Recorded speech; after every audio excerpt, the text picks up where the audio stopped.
like to call this meeting of the Princeton City Council to order. Clerk, call the roll. Mayor Mabry. Here. Councilmember Newman. Here. Gomez. Here. McCall. Here. McCransky. Here. Would you please stand and join me in the Pledge of Allegiance? I pledge allegiance to the flag of the United States of America and to the republic for which it stands, one nation, under God, indivisible, with liberty and justice for all.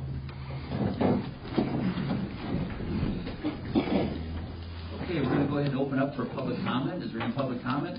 We have 2 periods of public comment now, and then we'll have one at the end of the meeting. Seeing none, we'll proceed with the meeting. Go ahead and the approval of the minutes from the regular council meeting of May 1st. I move that we approve the minutes from our regular council meeting on May 1st, 2023. Second. Is there any discussion? Clerk, call the roll. Councilmember Newman. Aye. Gomez. Aye. McCall. Aye. McCransky. Aye. Mayor Mabry. Aye.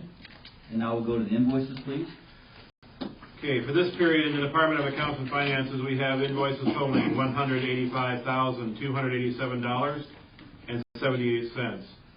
In the Department of Streets and Public Improvements, we have invoices totaling $241,145.29. In the Department of Public Safety, we have invoices totaling $464,100.73.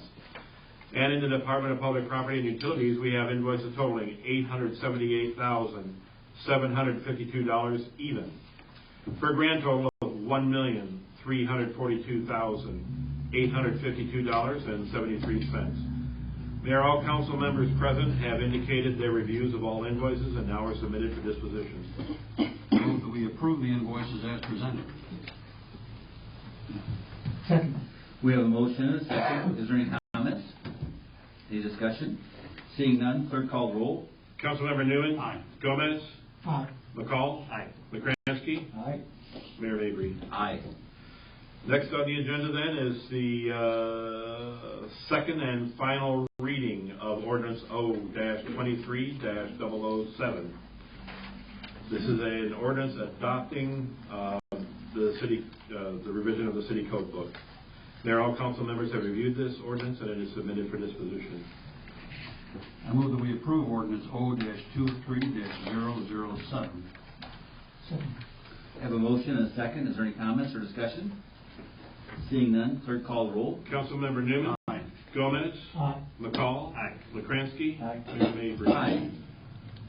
Next on the agenda is ordinance O-23-008. This is the first reading of an ordinance amending the city motor vehicle code to permit limited uses of non-highway vehicles on city streets. Mayor, all council members have reviewed this ordinance and it is submitted for disposition. I move that we advance ordinance O-23-008 to the second reading. Second. Okay, we have a motion and a second. We're going to start by giving our city manager, Teresa Wittenauer, a chance to explain what this is all about, and then we're going to ask each of the council members to make some comments if they would, please. Well, going back a couple of months now, we had a committee that was working on what we were calling a UTV ordinance. Included golf carts and trying to differentiate between the 2 types of vehicles. After a long discussion with a police chief in another community to the north of us, it made more sense to turn this into a non-highway vehicle, because that encompasses both types of vehicles as long as they're road ready. The ins and outs of the ordinance itself, as the committee has went through, are pretty much set by state law. So those are highlighted in here as well. But there are certain things that we can tailor towards our community itself. We can make things stricter, but we can't make them looser, if that makes sense. So we had good discussion. I see Tammy back there. Really good discussions with different partners in the community, Park District being one of them. How can we all work together to make this work? How can we make sure that it's going to be enforced under some tight constraints and making sure everybody's following the rules? And I feel comfortable now with the committee, the way that we've talked this through, that the draft that we have in front of you has tailored the things that we find being important to the community. We do want to stress that it'll be if you see something, say something. Eyes are out there everywhere. You do have a registration on the back of these golf carts, or not golf carts, just non-highway vehicles.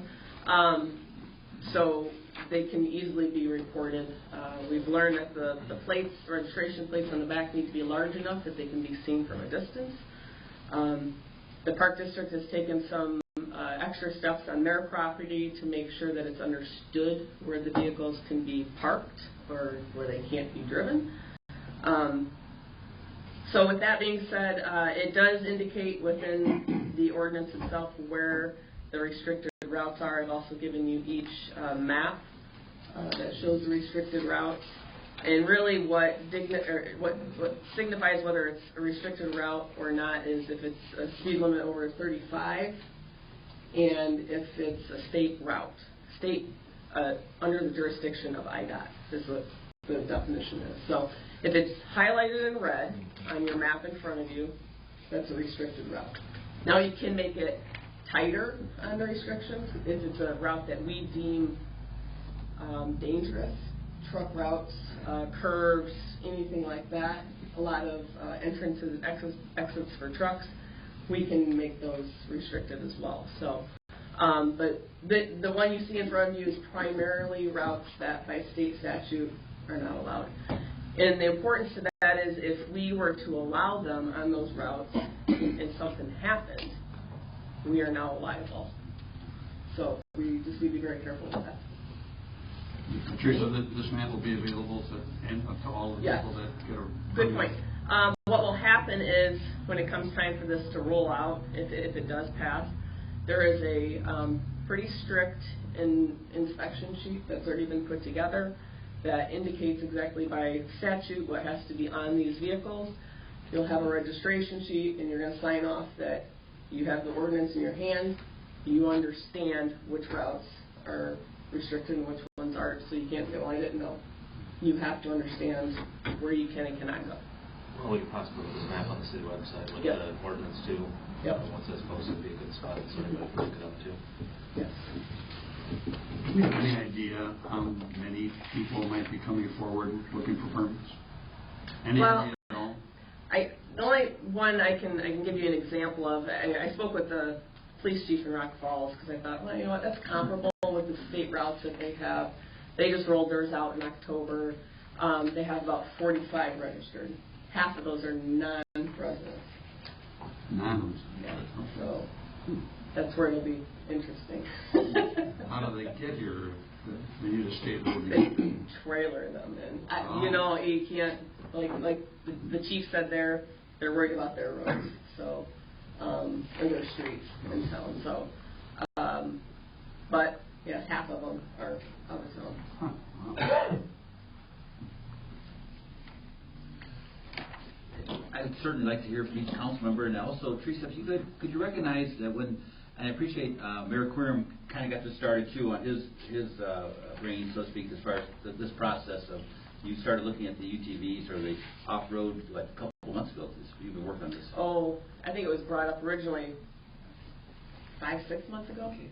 6 months ago. So there's been some time invested. Who could you recognize the people on the committee that were residents that helped with this as far as volunteering their time? Sure. Kim Kinslinger up here in the front and in the pink. I call you a resident, interested resident. Tammy Lang in the back from the Park District, and Nick from the Park District as well. Hector was there as well. Bob in the back, partially from Florida, but he was there for the last meeting. Pete was in. Tom, the police chief. Scott, fire chief. Richard Bart Everett, and Geraldine. She's not here. Geraldine's not here. Oh my God, she's not here. Well, we appreciate the citizens that jumped in there and came to these meetings and helped put this draft together. So we do appreciate your efforts. Thank you. As Teresa said, I was actually part of this committee. It was kind of brought up many months ago, and like my own personal thing with it is that There's many communities that actually use these vehicles, and one of the things I did say, as long as we follow everything like insurance, licensing, a safe vehicle, the hardest thing would be the enforcement part of it. Ultimately, though, the accountability falls on every individual to make sure that they follow this thing anyway. So, as long as everybody's doing what they're supposed to, I don't see a problem with it. So, are we almost ready to go forward with it? Do you have a timeline that you're going to, because to me it looks like we still have a little bit of work to do to make sure that you know who we're giving these stickers to, and so check that. In the ordinance itself on page 1, on the very last paragraph of the whereas, I have implemented for July 1 would be a date we could shoot for.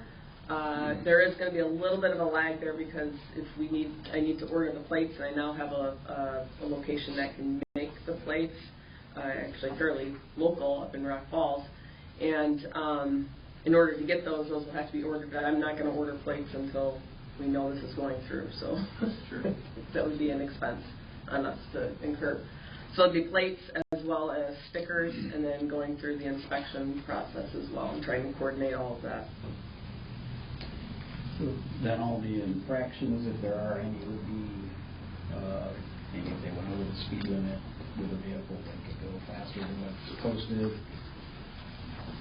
then we'll have to have a committee for that as far as... No, the way it's done is go through adjudication court.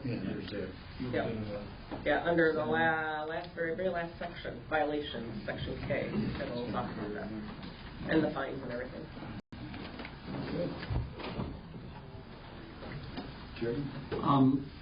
I don't see the benefit of this whole thing.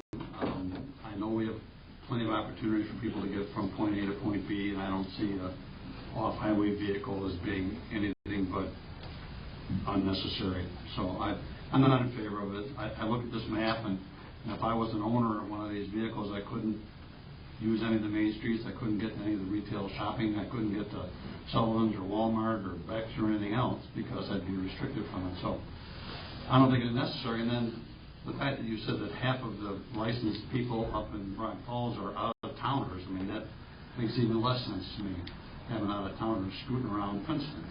So I'm not in favor of it. I think this is probably one of the most talked about things since I've been on the council for 2 years that a lot of people brought up to me. So I'm all for it. But I think as long as everybody follows the rules and regulations like they will with the vehicle, I think that's the main thing. Talking with Tammy on the Park District here a couple weeks ago, I mean, I think that's what might be one of our biggest challenges, getting people to make sure they're following those rules. But as long as we're taking care of those violations when need be, and hopefully that stops and it happens. Hopefully it doesn't. But I said that'd be my biggest concern is those areas. But I think that we need to give it a try and see what happens and go from there. It can always be tweaked down the road if we need to restrict some more or whatever. Okay, well, I appreciate everyone's comments, and certainly, Jerry, I respect where you're coming from. Sometimes in life we think, okay, we got enough on our plates for the police department and the fire department, and then we always have to worry about the 3% of the people that create the problems, and they seem to erode our ability to enjoy certain things in life. So I'm for this. I think we got to try it and see how it works, and I hope that maybe these people are coming to town, even though they can't necessarily park on Main Street, they can park in the back parking lots, they can come in the side streets and park and then walk into our Main Street and hopefully enjoy our downtown and spend a little money and socialize. So we're going to try it and see how it works. So I appreciate the council members' input. Is there any other comments? Any other discussion? Okay, we have a motion and a second. Clerk, call the roll. Councilmember Newman? No. Gomez? Aye. McCall? Aye. McCransky? Aye. Mayor Mabry? Aye. Okay. Let's see. Now we're going to go ahead and go to the city manager's report. Teresa? In your packet, you'll see some of you, this may look familiar to you from years back, is actually a brick street preservation plan.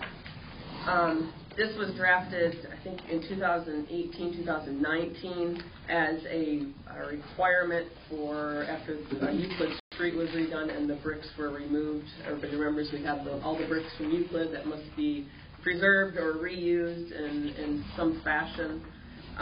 This is a required document that we need to get turned into IDOT, and the only thing that has really changed was there were some comments from IDOT that they wanted a different way of, they wanted a prioritization map, which you also have in there too, that indicates which streets, based on priority, which ones we should be looking at to preserve, different ways of preserving the streets and of that nature. But really the only thing that I think has changed is that this last year we've tried it to fix some of the brick streets as best we can where there's some really big dips, and try to just maintain them a little bit better that way, putting some money towards that rather than trying to, just going through and resurfacing them. It was a big trial to try it this year. Boyd Street, I think, turned out fantastic. Euclid still got a little bit of work on it, but it is a lot of manpower, and that's not manpower that Quint's crew does. We actually need to hire that out. So we're going to do our best, and that's what this plan is really indicating. We're going to do our best to try to preserve those streets as best we can. If it's to the point that we can't, it's understandable. We'll have to deal with that. So really all I need from you guys on this is a thumbs up. This is good, and then I can get it turned into IDOT, and we're good. So I don't need a resolution or ordinance. I just need a consensus. Yeah, okay. Absolutely. Thank you. Good. That's off my desk. Also in your packet, you have the fire pension report for February 23 and the police pension report for March 23. Couple of other items in here. I did hand you, actually over here on the table, there's some street concert posters. If you've got a good place to put one of those up, please take one. We want to make sure we get those out everywhere. Street concerts will be starting next month, so it's coming quick. Also in front of you, you have the new tree beautification program, tree planting beautification program. As it was previously, it was a 50-50 match up to $50. It's now 50-50 match up to $150. So we do have an all-new brochure. If you have participated in this before, you can participate one time a year. But the location of the tree must be approved by our departments to ensure where infrastructure is and that type of stuff. So the new brochure is here. The tree committee will get this tomorrow at their meeting, but this one's ready to be used. So if it's want to spread the word that program is going. So we do want to encourage more trees being planted. So we've gotten hit with some storms the last, it seems like 4 years since I've been here. We've had a couple bad storms that have wiped a lot out. So one other thing, or two other things actually. Just a reminder, on Thursday at 6 p.m. we have a bike maintenance workshop being held by our bike committee, our bike pedestrian commission. And it'll be down at Ziering Park, and they're going to demo one of the new bike repair stations. And we have a lot of neat giveaways for the kids to encourage them to get out there on their bikes. So that's at 6 p.m. Prior to that, from 4 to 6 p.m., we're hosting our chamber after hours here at City Hall for, I think, one of the first times in quite a while, from what we remember. We'll hold it back in the ambulance bay area. So we'd love to have everybody here. I've extended the invites to our commissions, all of our boards, our counselors, our council members, the mayor as well, and our staff. So we'd love to have a good group here and share some of the things that are coming for the next year. So with that being said, City Hall offices downstairs will be closed at 4 on Thursday. So just a heads up, so we can get down there and make sure everything's all set up. Is that it, Teresa? I think so. Very good. Thank you, Teresa. I appreciate that. So now we go to the mayor's report, and I'm going to sneak back over to this public comment podium for just a moment.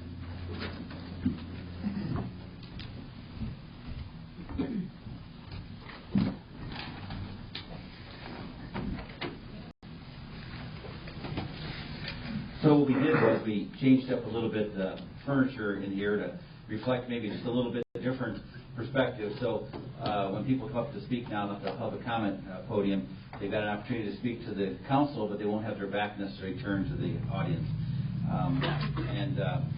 We're going to sample this and see how it works. So a couple things on the mayor's comments. I want to first commend one of our departments, street departments. Mother's Day was, of course, for all of us was Sunday, and I had the chance to go out to Elmlawn Cemetery to pay my respects to my mother that had passed away this previous year, and then I had the chance to go over to Oakland Cemetery.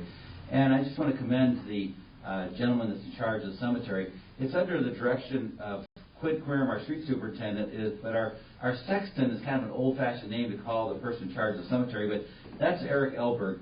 Eric was hired by the city 6 years ago, and Eric with his assistant, Nick Rolando, they do a great job maintaining the cemeteries. They've really spruced them up. They've got some new trees planted. The grave sites look good. They get them reseeded with grass and keep them watered. And just overall, the presentation of both our cemeteries looks great. And we've got Memorial Day coming up in 2 weeks, and I know that it's going to look just as good, if not better, once they get the American flags out. So again, kudos to Eric Elberg and to Nick Rolando for what they've been doing out there. A job well done. I'm going to ask Hector, if you could, Hector, give us an update as a fellow veteran in charge with the veterans organizations with what's happening for Memorial Day services, please. Okay, thank you, Eric. As everybody knows, Monday, May 29th will be Veterans Day. We'll start off with our ceremonies at the cemeteries. Opening will be at 8 in the morning, followed at 8:20 at Elm Lawn, and then we'll have prayer repose at 9, and then Mountain at 9:15. After that, one of the things that we actually did, we cut off the route for the parade a little short. So we'll be starting off in Central, and that'll be starting around 10:00 or 10 in the morning. Then followed by a ceremony at 10:45 down in Soldiers and Settlers Park. One of the reasons why we actually did that is over the last 18 years that I've been here and have participated in most of those parades, the routes don't have a lot of people or spectators or community members all around the route. And we started off at the old Nelson drugstore. And so I'd rather just to say that and kind of compress everybody to be closer so they don't have to go as far to go to Soldiers and Settlers Park to attend ceremony. We ended up cutting this short. We'll still have a ceremony, we'll still have everything that's associated with Memorial Day. So everybody come and join us on that day. The following week, on Sunday, June 4th, the Veterans Organization of Princeton will be having a sausage pancake breakfast from 7 to noon. So everybody come and join us. Thank you, Hector. I appreciate that. We appreciate the veterans organizations and what they do for our community. We're going to move now to my segment that, and again, we're trying this out. I'm excited about this. It's called Positively Princeton. And if you were here 2 weeks ago, it was our inaugural announcement of this. And basically, Positively Princeton is an opportunity for a nonprofit organization, a business, to come and just speak for 5 minutes. If they want to spend 10 minutes, tell us about their organization and what they're doing. And we picked 3 nonprofit service-related organizations to come tonight because many of them are on a time schedule of their events that are coming up. So what we're going to do, and this is exciting, we're going to start with a presentation from the Princeton Community Band.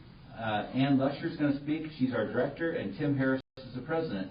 If you folks want to come forward, I'm going to relinquish this podium to you.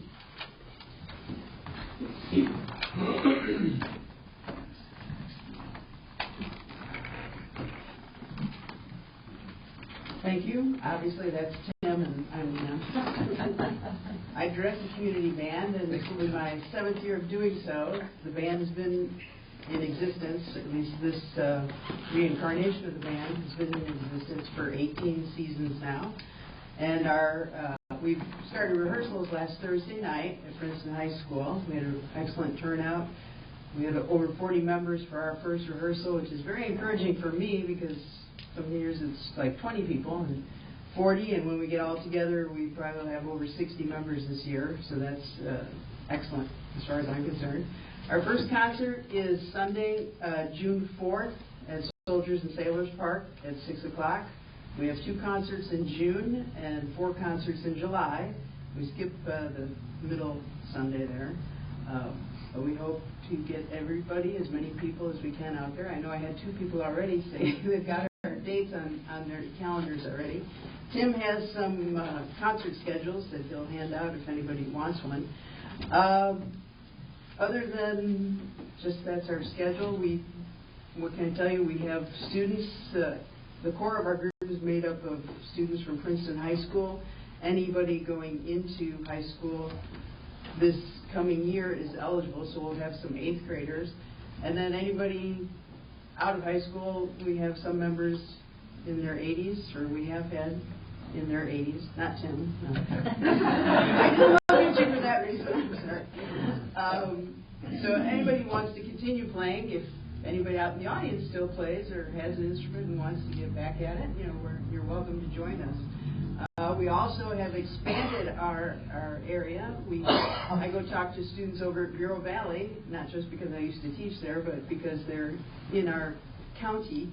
We have students that join us from Ohio and Hall High School, and we even have students from LP and a couple from Mendota that come our way. We have area professionals that like to continue playing during the summer, so they join us. We have people who grew up in the area and live far away now to come back. One of our soloists this summer is a tuba player. She grew up in Wyanett, now lives up in Sycamore, but she comes back and plays with us. She's going to solo with us this summer. So our reach goes far and wide. We have somebody who comes from Peoria to join us, come back and play. Up by the Wisconsin border, we have a clarinet player who comes down and plays with us. So we're getting quite a reputation for being a good musical group, so it's kind of exciting. And Tim's going to talk to you a little bit more about the nuts and bolts of our group. Thanks, Ann, and thank you, Mayor, for inviting us here. We started, this band has been in existence from periodically going back into the 40s and 50s, and in 2005, Paul Kautz, Bill Henning, and myself met with, at that time, Logan Junior High School band director Jeremy Lehman. And we met in the evening at Gateway, and it was the envision of let's bring the band back to Princeton. And there was a lot of work that we talked about that evening. We were able to secure the library of music that had been in the community for a long, long time. And so it's been really exciting since 2005 to see this band prosper. Jeremy was our director from 2006 to 2008, and then Jim Jones, former director at Tisquewa and also Princeton High School, he was our director from 2009 to 2016, and since then Ann Lusher. So we have really picked the cream of the crop for directing the bands, and we're excited to have these people here for us, and the volunteers. Our band is all volunteer. Many of the bands in the area here are funded by the city, and the players actually receive some money. We don't want to go there. We want to play because we love to play, not because of the money. We do have Ann is our director. She receives a small compensation, as well as our librarian and our sound technician, Gary Swanson, who we all know. We're just very fortunate to have these kind of people that are willing to bring arts. And before COVID, our 4th of July concert is usually our largest attendance. And before COVID, we had almost 1,200 people at our concert. And there isn't one of our concerts that we probably don't draw at least 400 people. So we don't compete with the city street concert. We have our own flavor. The city has been a great supporter of our band over the years. Those monies that we get go to buy new music. And we have quite a library. And Debbie Vedder, our librarian, I think we're running her basement full of music right now. But we continue to buy pieces every year. In 2012, we became a 501c3, so we were able to receive grants from different businesses, companies. My company, I work for Prudential, and they have a program where they'll match monies for non-for-profit. So I don't want to prolong it. I know the mayor's got a time frame here, but I want to thank the city for their support. We want to thank the county for allowing us to use Soldiers and Sailors Park. There's so many people that contribute to this, and I, for one, am really excited. One of my really dreams down the line would be able to construct a band shell. We think that this would be awesome for not just a band, but for our whole community, Festival 56, the schools. We've talked about it. It takes a lot of work, a lot of coordination, but we hope someday we can bring a beautiful band shell that people will really be proud of Princeton and our neighboring area. Once again, thank you, Mayor, for your time. Thank you.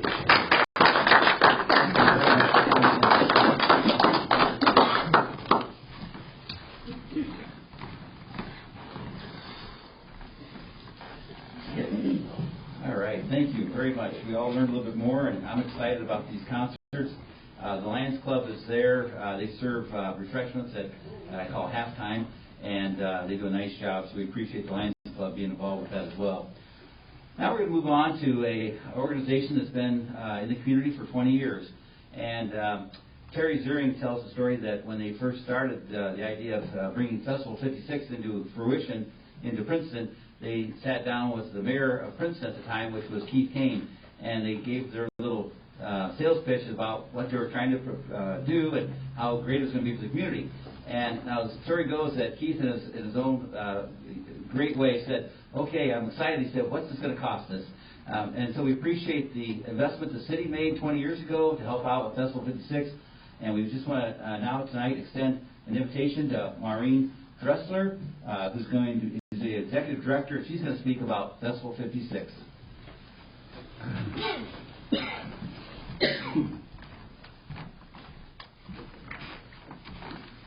Thank you so much for inviting Festival 56 here this evening. I'm Maureen Dressler, as the mayor said. As you mentioned, we are celebrating our 20th anniversary this year, and we are very excited about it. 20 years is a long time for any organization to be around, especially when you're in the theater business. As a reminder to some of you, Festival 56 focuses on the summer predominantly, and we bring in professional actors, directors, designers, technicians, carpenters to Princeton from around the country. This year we can expect more than 40 people to make their 2.5-month home here in Princeton, staying with local families, and while they're working on the shows. And just as a side note, we still are looking for more host families, so if anybody's interested, please let us know, and please tell friends. While they are living here in Princeton during the summer, the cast and crew spend their full paychecks, so they are contributing to their our local economy during the summer. And this summer, we have an exciting lineup of 3 musicals, 1 drama, and our free Shakespeare play that's down at Soldiers and Sailors Park. We also offer a 2-week day camp for the children, and then they appear in one of the musicals along with the professional actors. We're still recovering from the pandemic. Like many businesses during that year, 2020, we did not offer any shows that summer, but we did hold the children's camp outside at Ziering Park. Thanks to Tammy Lang in the Metro Center, in 2021, we did offer our summer season outside successfully at the Metro Center, although we did limit the number of shows that summer. Last summer, we were back to being able to be in the theater on Main Street with very good attendance. We still produce fewer shows than normal, but were able to gauge the audience support, and they were very pleased with the summer. So this summer, we added 1 more show, and we're expecting that people will attend. Our fundraising is coming back slowly, and we appreciate all of our donors. We continue to have 2 major fundraising campaigns, spring and fall, and right now we're at the beginning of the spring season. We have many loyal donors. However, the donation totals are not where they were pre-pandemic. At a high level, our over $200,000 budget shows that ticket sales only cover 1/3 of our budget. Fundraising in the community makes up another 1/3 of our budget, and the remaining costs come from grants, business sponsors for the show, and business advertising that goes in our playbill. Just like others around town, we're all seeing our costs go up, and yet the income that we're seeing coming in from our business sponsors and advertisers this year is going down. We're working hard in the community to develop new donors and new patrons for our theater, and we sincerely thank everyone who supports us. A huge need for us right now is a sturdy building to store all of our sets and our furniture and our props. It's impossible to search the community and region each summer for what's needed for a show, and cost prohibitive to purchase all new lumber each summer. So sets are reused over and over again, and furniture is restyled to fit the period of a show. We're amazingly fortunate to have the Rick Brooks family lend us their extra barn for multiple years to store all of this material in. However, that barn is not air or animal tight, so much of what's been stored in it is slowly getting ruined, and it's not safe to use. We also want to give a big appreciation to the city for storing our tall light towers that are used for Shakespeare and helping to deliver those to us each summer. And for many past years, the city provided facilities to us for storing our materials, and this was very much appreciated, as the mayor had mentioned. We know that we bring many people in from outside the local area who see a show, have a meal, and shop, and they tell us how much they enjoy Princeton. Now, some of them had never been to Princeton before. We appreciate the support of Tori Yepsen and the Princeton Tourism, who's coordinating with our marketing committee now. We advertise outside of Princeton to make sure that people are well aware of what a festival is offering. We welcome all of you to attend shows this summer. There's something for everyone. Please like us on Facebook so you can keep up, and check out our website, festival56.com, where you'll see all the dates and can buy tickets.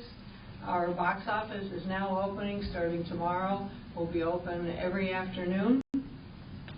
And our Best Buy is a Flex4 ticket that you can use any way you want to use, and it gives you a discount on the pricing of the ticket. We hope you'll also attend our kickoff celebration, which is our opening day on June 23rd, and hear from our new co-artistic directors more about our season and how excited they are to be with us this summer. So thank you very much for your time tonight, and if you've got any questions for me, I would be more than happy to answer them. Questions from the council? Okay. Maureen, thank you very much.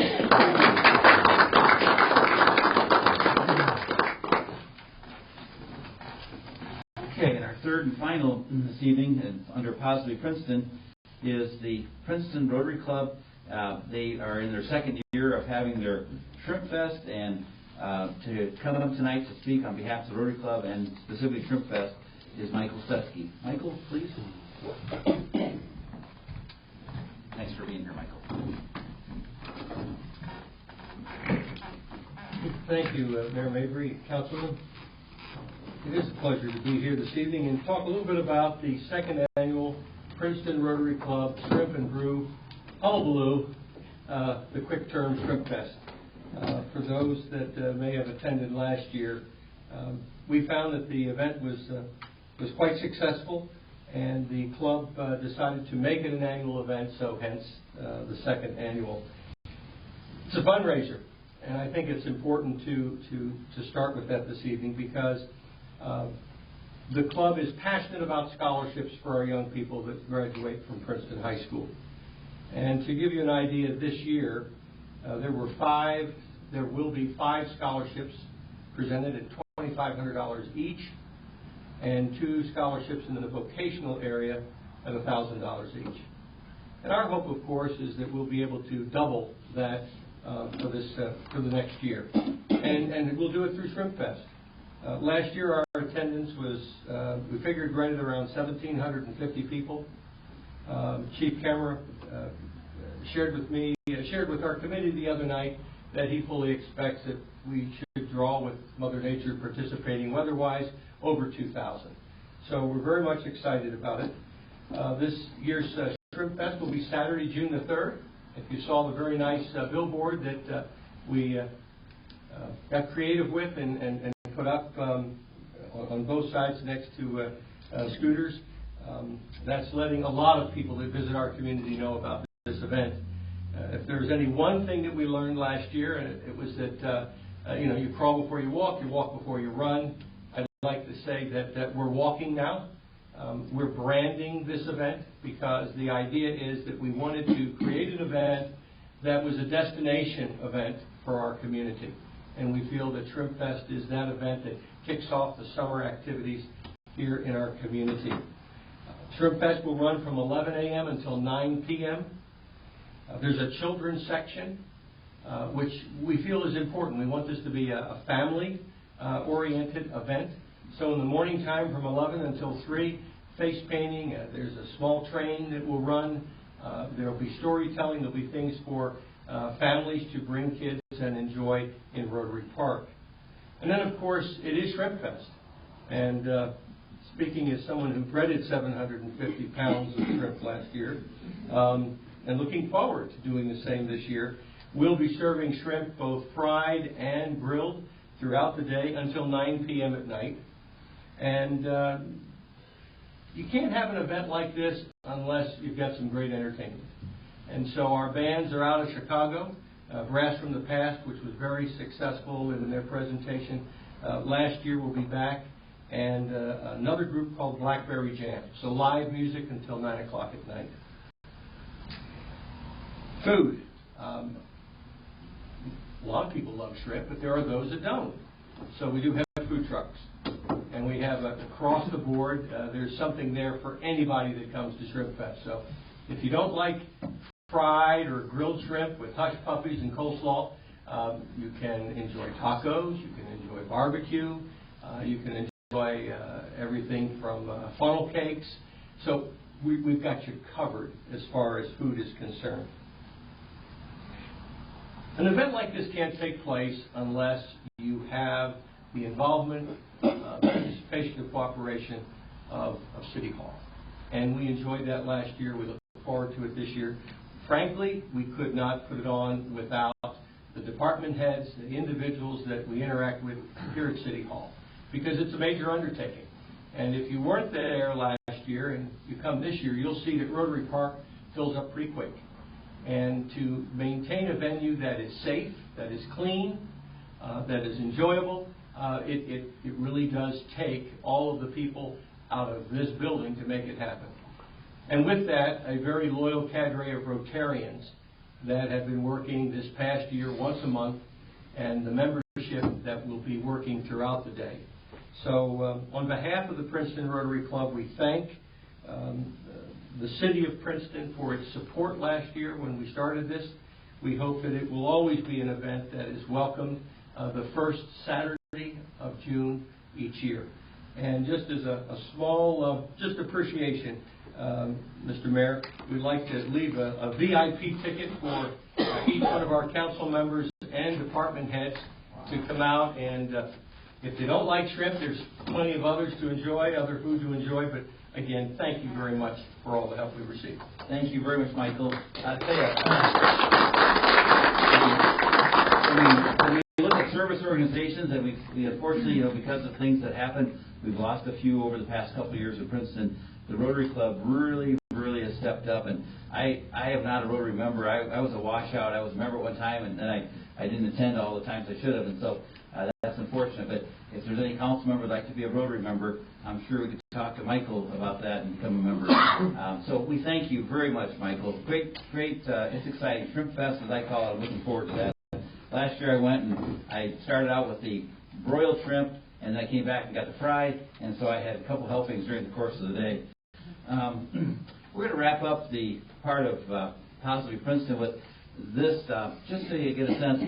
Again, the idea is to invite organizations or businesses. So I've already got scheduled for June 5th, two entities that are coming, and these are actually more on the business side of the house. we have Molly Hornbaker and her brother David Hornbaker. They're going to be coming, and they're going to speak about Hornbaker Gardens, but just as importantly about the barn, their event center, and the financial impact that it's had in a positive way on the community, because they have these weddings on weekends predominantly, and people, 200 people to 400 people come to Princeton from, they're going to tell how far a distance they draw people in. And they're staying in our hotels, our Airbnbs, they're enjoying meals, and of course they're celebrating out at the barn, but they are visiting Princeton, and it's a great thing. So the Hornbakers are going to come talk about that. And then a company that is out in what I call our original industrial park. It's a very quiet company. It's called Express Flighting. They actually have 3 businesses: Express Flighting, Princeton Flighting, and Flight Manufacturing. And Pete can attest, because of doing building permits for this company, they quietly add on about every 2 or 3 years a new building, either add on to the building, an existing building, or actually build a brand new building. And right now they've got, I believe, 5 buildings out there in the original industrial park. So the representative for that company is Darren Schaefer. He's going to come speak and tell us what's going on out there. A quiet company that's certainly making an impact on Princeton. So we're looking forward to that. And as you council members have some business that you'd like to suggest to come, or an organization, please let me know, and we'll put it on the schedule for this segment. So thank you very much.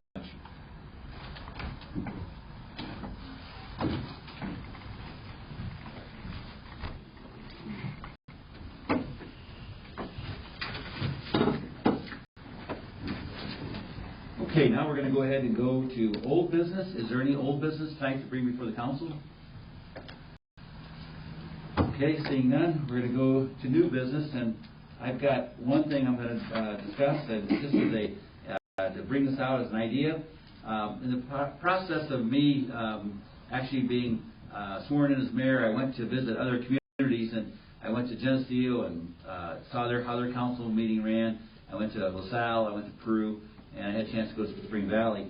I did notice that a couple of those communities, they start their meetings earlier in the evening, and I'd like to just suggest to the council that you think about this in the next week here, and then you report back, if you could, to Teresa, your thoughts, with the idea of starting our council meeting at 6 p.m. It still gives the public time to come and certainly express any concerns or thoughts they have, and it gets us a little bit earlier start. And don't worry, I'm not going to add that extra time on to the end of the council meeting. Most of these meetings, I know I was on the council for 8 years, they may only last 20 minutes, and we're actually running kind of longer than normal maybe, but we've certainly had some great input on the different organizations tonight, which is very worthy. So give it some thought to start at 6 p.m. council meeting, and please let Teresa know your thoughts on that. And then Councilperson McCall, you had something you'd like to bring up as well, please? Yeah, I just kind of want to start a conversation to start thinking the exit from the chamber building right between the Sisslers and the chambers. We're getting into this ice cream season. I think would be good to start looking at possibly closing that off, or see everybody's thoughts on this. Traffic just buzzes right through there coming into Main Street. We've got a lot of family, little kids, things like that in that area. I think we could have a safety issue, and I just wondered during this busier season if it might be good for us to shut that little bit off when the exit and have an exit out back on Church Street there. So, would it be shutting them off during their business hours, or 24/7, or what do you think? I mean, I'd be open to anything at this point. I mean, during their business hours, which I think are 11 to 9, maybe. I want to say I'd have to look at that for sure, but yeah, look at those times. I don't know how hard it would be to open it up during those other times. I don't know. I mean, after 9 p.m. at night, it's probably not that big of a deal. Maybe up till I'm not sure.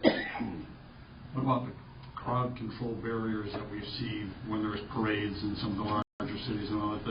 They're movable, they're temporary, and I don't know who would be paying for something like that, but if they were just placed along that area to separate the eating area of Sisslers from the road, maybe that might be an easier, less uncomfortable position for some of the people that use that street. That's an idea. I would say as a homework assignment, if the council would, in the next 2 weeks, as your time permits, go down and enjoy some ice cream in the evening and sit there outside and just get the feel of what is being suggested. Because it is a challenge to sit outside and enjoy ice cream, especially if you've got grandchildren or children and the cars are moving by. So some type of a barrier, if not shutting down the whole alley, something to help the public feel more comfortable being out there. Because the traffic is bright. If you're enjoying your ice cream, they're 6 feet away with the car.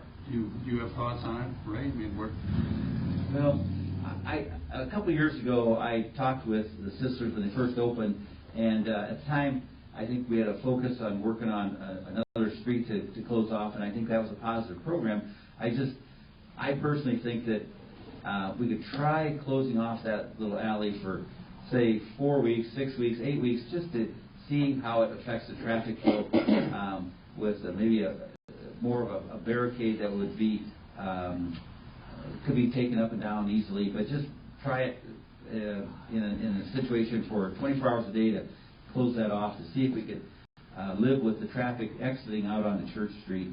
It would eliminate a traffic hazard of the cars coming out on the main street, and even though the council has done a good job by addressing that parking there to try to make it a little more easy to see, it's just not friendly for the folks there trying to enjoy outside dining. And so can we give some thought, maybe go take that little homework assignment, have some ice cream, sit there and think, okay, do I feel comfortable sitting here trying to enjoy my experience outdoors? I'm ready. Okay. Well, at this point, we're gaining on this. We appreciate the Rotary Club's going to buy us supper, and I certainly get treat for ice cream, so we'll see what we can do about that. Okay. Any more thoughts on that? Okay. Sounds good. I appreciate that, Councilperson Hall, for bringing that up. Okay. Now we're down to public comment. Any additional public comment from anyone? Okay. Seeing none, I make a motion that we go ahead and close out this meeting. I move that we adjourn our regular council meeting this evening and reconvene for our next meeting on Monday, June 5, 2023, 7 o'clock at City Hall. Second. We have a motion and a second. Any discussion? Seeing none, clerk call the roll. Councilmember Newman. Aye. Gomez. Aye. McCall. Aye. McCransky. Aye. Mayor Mabry. Aye. This meeting is adjourned. Thank you for coming.